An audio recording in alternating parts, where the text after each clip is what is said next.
शुभ सकाळ आज हूँ 14 जुलाई सोमवार। आसतु आज दिन मुख्य खबर पर नजर पकाइबा। वीडियो भल लगे वीडियो को लाइक करी चैनल को सब्सक्राइब करदेवे। आसला प्रथम खबर बिहार एक बड़ खबर सामना को आसी। बिहार विधानसभा निर्वाचन पूर्व नीतीश सरकार एक बड़ घोषणा कर मुख्यमंत्री नीतीश कुमार कहते बिहार सरकार आगामी 5 वर्ष 2025 रु 30 पर्यंत 1 कोटी युवक को सरकारी चाकरी एवं निजुक्ति जगाइबे, जहाँ 2020 रु 2025 को लक्ष्य को द्विगुणित कर घरोई क्षेत्र में विशेषकर शिल्प क्षेत्र में नूतन चाकरी एवं निजुक्ति सुजोग सृष्टि संपर्क में एक उच्चस्तरीय कमिटी गठन कर संपर्क में राज्य मुख्यमंत्री Nitish Kumar social media platform X ray handle रु एक पोस्ट शेयर करछंती। मुख्यमंत्री पोस्ट रे लिखिछंती प्रारंभ आमर चिंताधारा थिला जे राज्यर सर्वाधिक संख्यक युवक युवती सरकारी चाकरी एवं निजुक्ति पाइबा उचित। 2005 रु 2020 मध्य राज्य में 8 लाख रु अधिक युवक युवती को सरकारी चाकरी दि जाइथिला। परवर्ती खबर श्रावण 2025 मास 14 जुलाई रु आरंभ हो 19 अगस्त जाए चलो। यह समय सोमवार दिन को खुब गुरुत्व दि जाए। एसह अनेक जिले में प्रशासन समस्त स्कूल को श्रावण मासरे सोमवार छुट्टी को घोषणा करिछि। श्रावण सोमवार समय ट्राफिक एवं भिड़ को दृष्टि रखी जिला प्रशासन 6 रु 12 श्रेणी को सोमवार छुट्टी देवा निर्देश जारी करिछि। किछि जिले में शनिवार छुट्टी लागू होब, किंतु शिक्षक माने नियमित भाव उपस्थित रहिबे। यही छुट्टी उत्तर प्रदेश, बादन, वाराणसी इत्यादि अंचल में लागू होईपरि उज्जयिनी नगर निगम अंचल में 14 जुलाई रु 11 अगस्त जाए प्रति सोमवार स्कूल बंद रहा बदल में रविवार पाठपढ़ा चलो। यह मध्य प्रदेश उज्जयिनी ठारे लागू होईछि। निष्पत्ति पर राजनैतिक बद देखा जोठारे कांग्रेस यह पदक्षेप को धार्मिक पक्षपात बोली विचार कर प्रश्न उठाई। परवर्ती खबर महामहिम राष्ट्रपति द्रौपदी मुर्मू आज 2 दिनिया ओडिशा गस्तरे आसबार कार्यक्रम रही। यह 2 दिनिया गस्त काल से भुवनेश्वर समेत राज्यर अन्य स्थान में एकाधिक कार्यक्रम में जोगदेवे। तेज राष्ट्रपति को देखा करने विजु जनता दल 5 मिनट समय मागिछि। राज्य में अराजकता और आईन श्रृंखला विपर्यस्त हो पड़ी बोली बीजेडी अभियोग आनी। एने राष्ट्रपति आलोचना करने को बीजेडी निवेदन करिछि। ओडिशा रे एबे आईन श्रृंखला स्थिति पूरा बिगिड़ी जाइछि। राज्य में महिला सुरक्षित नहांती। प्रतिदिन 15 जन महिला दुष्कर्मर शिकार होउछंती। निज राष्ट्रपति एवं भरोसा देवाई आशा करी बीजेडी कही। परवर्ती खबर डेंगू, चिकेनगुनिया, जिका और येलो भली रोग प्रतिवर्ष लक्ष लक्ष लोकों को प्रभावित करे। विशेषकर उष्णकटिबंधीय और उप उष्णकटिबंधीय देशगुड़िक एवं प्रथम थर पर WHO ए रोगगुड़िकर चिकित्सा संपर्क में एक क्लिनिकाल निर्देशावली जारी करिछि, जहाँ डाक्टर और स्वास्थ्यकर्मी मानक रोगी मानकर उत्तम जत्न नेबारे साहाय्य करिबो। एही निर्देशावली रे हालुका लक्षण थिबा रोगी ठारू आरंभ करी गुरुतर रोगी चिकित्सा, जलीय अंश, फ्लूइड मैनेजमेंट एवं समयोचित डाक्तखाना भर्ती भली समस्त कथा को दर्शाई जाइछि। WHO कहिछि जे एही निर्देशावली स्वास्थ्य सेवा गुणवत्ता उन्नत करिबो एवं जीवन बंचाइबारे साहाय्य करिबो। परवर्ती खबर वर्तमान श्रावण मास आरंभ हो जाइछि एवं सारा देश में काउडिया माने गंगा जल नहीं काउडी यात्रा जाउछ। तेबे एहारी मध्य दिल्ली जंगपुर रे बीजेपी विधायक तरबंदर सिंह मारुहा एक बड़ बयान देइछन्ति। से कहछन्ति जे काउडिया मानक कौनसी असुविधार सम्मुखीन होबाकू दियाजिबो नाही। जंगपुर रे 25 तारीख पर्यंत कौनसी मद किंबा मांस बिक्री कराजिबो नाही। जदि केही दुकान खोले तेबे आमे तांको विरुद्ध रे कठोर कार्यानुष्ठान ग्रहण करिबु। से आहुरी मध्य कहछन्ति जे आमे दिल्ली रे शिव भक्त मानक बहुत भव्य भाव में स्वागत करिबु। हिंदू सिख एकता को भांगिबाकू देबु नाही। आमे गुरुद्वार और मंदिर कमिटी सहित बसी निष्पत्ति नेइछु जे आमे गोटे भी मांस दुकान किंबा मद दुकान खोलिबाकू देबु नाही। परवर्ती खबर लघुचाप में सतर्कता माड़ी आसुची। एकाथरके 2-2टी लघुचाप। एथिपाई एबेठु सतर्कता जारी करिछि प्रशासन। विशेषकर यही जोड़ा लघुचाप आगामी 24 घंटे उत्तर पश्चिम मध्य प्रदेश और पार्श्ववर्ती अंचल हेबार आशंका रही। तासह अन्य एक लघुचाप क्षेत्र पश्चिमबंग और ओडिशा उपकूल में सृष्टि होब बोली कुहाଯାଇଛି। संभाव्य लघुचाप को दृष्टि रखी सतर्क करिछि प्रशासन। आगामी 24 घंटा मध्य समान अंचल में लघुचाप क्षेत्र सृष्टि होबार संभावना रही। सेथिपाई एबेठु प्रशासन सतर्कता जारी करिछि। परवर्ती खबर बिहार निर्वाचन आयोग द्वारा चली स्वतंत्र गहन संशोधन एसआईर अभियान में एक चांचल्यकर तथ्य सामना को आसी। आयोगर सूत्रु जमापड़ी जे घरे घरे करा सर्भे नेपाल, बांग्लादेश और म्यांमार आसीथिबा अनेक व्यक्ति बिहार में रहउथिबा चिन्हट होइछन्ति। एही व्यक्ति माने अवैध उपाय आधार, अडमिशियल सर्टिफिकेट और राशन कार्ड भली भारतीय डॉक्यूमेंट हासिल करिथिबा जमापड़ी। स्तरीय अधिकारी माने घरे घरे जाई सर्भे करुछन्ति एवं एहीपरि अनेक व्यक्ति को चिन्हट करिछन्ति। आगामी अगस्त 1 रु 30 तारीख मध्य मामला गुड़िकर गभीर तदंत कराजिबो।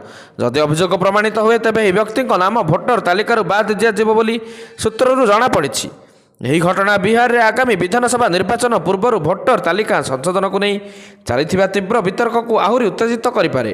ଗତ 24 ଜୁନରେ ଆରମ୍ଭ ହୋଇଥିବା ଏହି ସ୍ୱତନ୍ତ୍ର ଗହନ ସଂଶୋଧନ ଅଭିଯାନର ଲକ୍ଷ୍ୟ ହେଉଛି ଯୋଗ୍ୟ ନାଗରିକଙ୍କ ନାମ ଭୋଟର ତାଲିକାରେ ଯୋଡ଼ିବା ଏବଂ ଅଯୋଗ୍ୟ ଭୋଟରଙ୍କ ବାଦ୍ ଦେବା। ପରବର୍ତ୍ତୀ ଖବର, ସମ୍ବଲପୁର ରେଢ଼ାଖୋଳ ଫରେଷ୍ଟ ଡିଭିଜନ ନାକଟି ଦେଉଳ ଅଞ୍ଚଳରେ ସରପାଲି ଗାଁରେ ଏକ ବ୍ୟକ୍ତିଙ୍କ ହୁକ୍ ପକା ଘଟଣା ଯୋଗୁଁ କାଲି ପ୍ରତ୍ୟୁଷରେ ଗୋଟିଏ 5 ବର୍ଷର ମାଇ ହାତୀର ମୃତ୍ୟୁ ହୋଇଛି।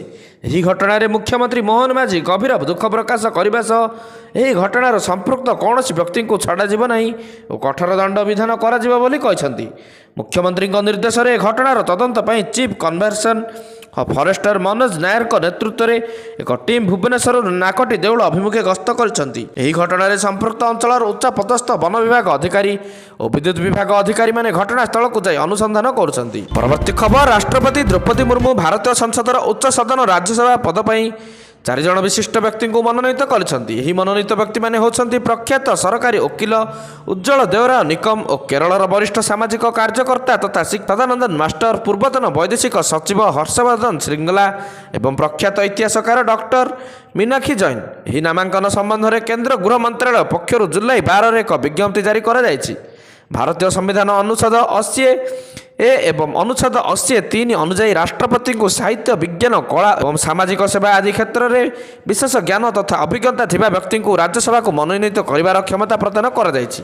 ଏହି ନାମାଙ୍କନ ପୂର୍ବତନ ମନୋନୀତ ସଦସ୍ୟମାନଙ୍କ ଅବସର ଯୋଗୁଁ ଖାଲି ହୋଇଥିବା 4ଟି ଆସନ ପୂରଣ କରିବା ପାଇଁ କରାଯାଇଛି। ପରବର୍ତ୍ତୀ ଖବର, ବିହାରରେ ଆଗାମୀ ବିଧାନସଭା ନିର୍ବାଚନ ପୂର୍ବରୁ 100 ୟୁନିଟ୍ ମାଗଣା ବିଜୁଳି ଯୋଗାଇ ଦେବା ସମ୍ପର୍କିତ ଖବରକୁ ରାଜ୍ୟ ସରକାର ଖଣ୍ଡନ କରିଛନ୍ତି। ବିହାର ଅର୍ଥ ବିଭାଗ ଏକ ଆଧିକାରିକ ବିଜ୍ଞପ୍ତି ଜାରି କରି ସ୍ପଷ୍ଟ କରିଛି ଯେ ଏପରି କୌଣସି ଯୋଜନା ନାହିଁ। ବିହାର ଅର୍ଥ ବିଭାଗ ଏକ ଆଧିକାରିକ ବିଜ୍ଞପ୍ତି ଜାରି କରି ସ୍ପଷ୍ଟ କରିଛି ଯେ ଏପରି କୌଣସି ଯୋଜନା ନାହିଁ। ଏହି ଖବରଗୁଡ଼ିକୁ ସରକାର ମିଥ୍ୟା, ଭ୍ରାନ୍ତିଜନକ ଏବଂ ତଥ୍ୟହୀନ ବୋଲି ବର୍ଣ୍ଣନା କରିଛନ୍ତି।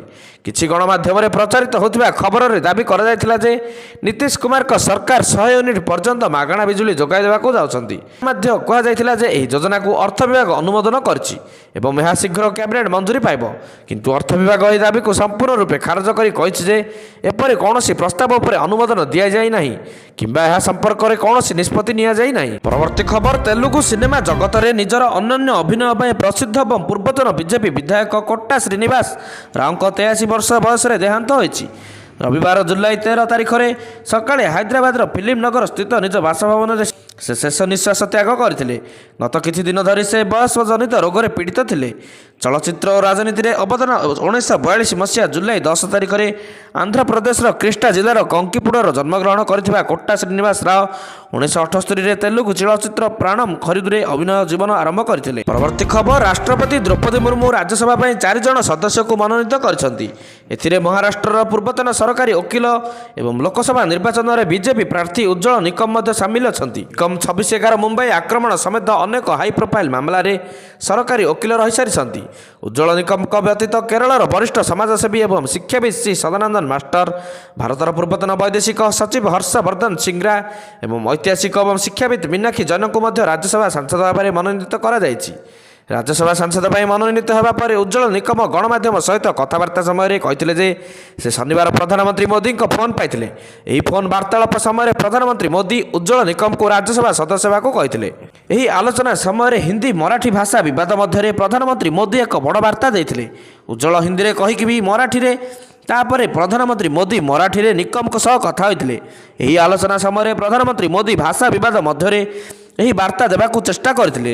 ପ୍ରତ୍ୟେକ ଭାଷାକୁ ସମ୍ମାନ ଦିଆଯିବା ଉଚିତ। ପରବର୍ତ୍ତୀ ଖବର, ଛତିଶଗଡ଼ ମୁର୍ଗେଲି ଜିଲ୍ଲାରେ ନକଲି ଦିବ୍ୟାଙ୍ଗ ପ୍ରମାଣପତ୍ର ଆଧାରରେ ସରକାରୀ ଚାକିରି କରିଥିବା 27 କର୍ମଚାରୀଙ୍କୁ କଲେକ୍ଟର ସସ୍ପେଣ୍ଡ କରିଦେଇଛନ୍ତି। କଲେକ୍ଟର ଗୌରବ କୁମାର ସିଂ କଡ଼ା କାର୍ଯ୍ୟାନୁଷ୍ଠାନ ଗ୍ରହଣ କରି ବିଭିନ୍ନ ବିଭାଗଗୁଡ଼ିକରେ କାର୍ଯ୍ୟରତ ଏହି କର୍ମଚାରୀଙ୍କ ବିରୁଦ୍ଧରେ ଯାଞ୍ଚ କରିଥିଲେ। ପରେ ନିଷ୍ପତ୍ତି ନିଆଯାଇଛି। ସମସ୍ତେ ଶ୍ରବଣ ଦୁର୍ବଳତାର ପ୍ରମାଣପତ୍ର ଆଧାରରେ ଚାକିରି କରିଥିଲେ।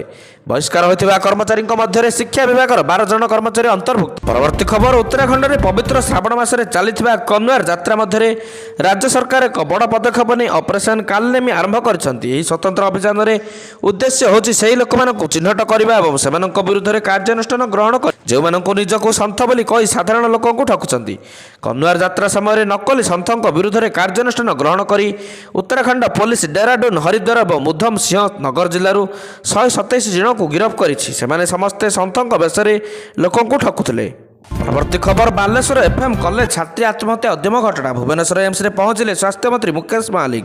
ସ୍ୱାସ୍ଥ୍ୟମନ୍ତ୍ରୀଙ୍କ ସହ ଉଚ୍ଚଶିକ୍ଷା ମନ୍ତ୍ରୀ ସୂର୍ଯ୍ୟବଂଶୀ ସୁରଜ ବି ପହଞ୍ଚିଥିଲେ। ପୀଡ଼ିତା ଛାତ୍ରୀଙ୍କ ସ୍ୱାସ୍ଥ୍ୟାବସ୍ଥା ବୁଝିବାକୁ ପହଞ୍ଚିଥିଲେ ମୁକେଶ ମହାଲିକ ଏବଂ ସୂର୍ଯ୍ୟବଂଶୀ ସୁରଜ କରୁଛନ୍ତି ଆତ୍ମସମର୍ପଣ। ଏହା ସହ ଭେଣ୍ଟିଲେଟରରେ ଝିଅକୁ ଦେଖିଲେ ବାପା। ତେବେ ଗତକାଲି ବାଲେଶ୍ୱର ଏଫ୍ଏମ୍ କଲେଜର ଜଣେ ଛାତ୍ରୀ ଏଚ୍ଓଡିଙ୍କ ନିର୍ଯାତନା ସହି ନପାରି ନିଜ ଦେହରେ ନିଜେ କଲେଜ ପରିସରରେ ନିଆଁ ଲଗାଇ ଦେଇଥିଲେ। ପରବର୍ତ୍ତୀ ଖବର ଛାଡୁଛନ୍ତି ହିଂସାର ପଥ, ଅସ୍ତ୍ରଶସ୍ତ୍ର ତ୍ୟାଗ କରି ଆଗେଇବେ ବିକାଶ ପଥରେ। ଛତିଶଗଡ଼ରେ ମାଓବାଦୀ ଦମନ କ୍ଷେତ୍ରରେ ଏହା ଏକ ବଡ଼ ସଫଳତା। ଗତ 15 ମାସ ମଧ୍ୟରେ ରାଜ୍ୟରେ 1800ରୁ ଅଧିକ ମାଓବାଦୀ ଆତ୍ମସମର୍ପଣ କରିଛନ୍ତି। ସେମାନଙ୍କ ମଧ୍ୟରୁ 1500 ମାଓବାଦୀଙ୍କୁ ଗିରଫ କରାଯାଇଛି। ସରକାରଙ୍କ ନୂତନ ନୀତି ଅନୁସାରେ ଆତ୍ମସମର୍ପଣ କରୁଥିବା ମାଓବାଦୀମାନଙ୍କୁ ସମାଜର ମୁଖ୍ୟ ସ୍ରୋତରେ ସାମିଲ ହେବା ପାଇଁ ସମସ୍ତ ପ୍ରକାରର ସହାୟତା ଯୋଗାଇ ଦିଆଯାଉଛି। ଏହା ସହ ସୁରକ୍ଷା ବଳରେ କଡ଼ା କାର୍ଯ୍ୟାନୁଷ୍ଠାନ ମଧ୍ୟ ଜାରି ରହିଛି, ଯାହା ମାଓ ସଂଗଠନକୁ ଦୁର୍ବଳ କରିବାରେ ସହାୟକ ହେଉଛି। ମୁଖ୍ୟମନ୍ତ୍ରୀ ସାଇ ଏକ ସୋସିଆଲ ମିଡ଼ିଆ ପୋଷ୍ଟରେ କହିଛନ୍ତି ଯେ ଗତ 15 ମାସରେ ଲଗାତାର ଧରି ନକ୍ସଲି ଆତ୍ମସମର୍ପଣ କରୁଛନ୍ତି, ଯାହା ନକ୍ସଲ ପ୍ରଭାବିତ ଅଞ୍ଚଳରେ ସରକାରଙ୍କ ଉପରେ ବଢ଼ୁଥିବା ବିଶ୍ୱାସର ଏକ ସ୍ପଷ୍ଟ ସଂକେତ। ଆଜିର ଶେଷ ଖବର, ବଜ୍ରାଘାତରେ ଚାଲିଗଲା 3ଟି ଜୀବନ। ରାଜ୍ୟର ବିଭିନ୍ନ ସ୍ଥାନରେ ବଜ୍ରାଘାତରେ 3 ମୃତ। କୁଚିଣ୍ଡା ଥାନା ସୁବର୍ଣ୍ଣପାଲିରେ ଜଣଙ୍କ ମୃତ୍ୟୁ ହୋଇଥିବା ବେଳେ ଯାଜପୁରର ଜେନାପୁରର ଜଣଙ୍କ ମୃତ୍ୟୁ ହୋଇଛି। ଯାଜପୁରର ଜେନାପୁର ଥାନା ବଳଭଦ୍ରପୁର ନିକଟରେ ବିଲରେ କାମ କରୁଥିବା ବେଳେ ଜଣେ ଚାଷୀ ବଜ୍ରାଘାତରେ ଶିକାର ହୋଇଛନ୍ତି। ଭଦ୍ରକ କୋଡ଼ବରୁଆ ଗାଁରେ ଏହି ବଜ୍ରାଘାତ ଯୋଗୁଁ ଜଣେ ଛାତ୍ରୀଙ୍କ ମୃତ୍ୟୁ ହୋଇଛି।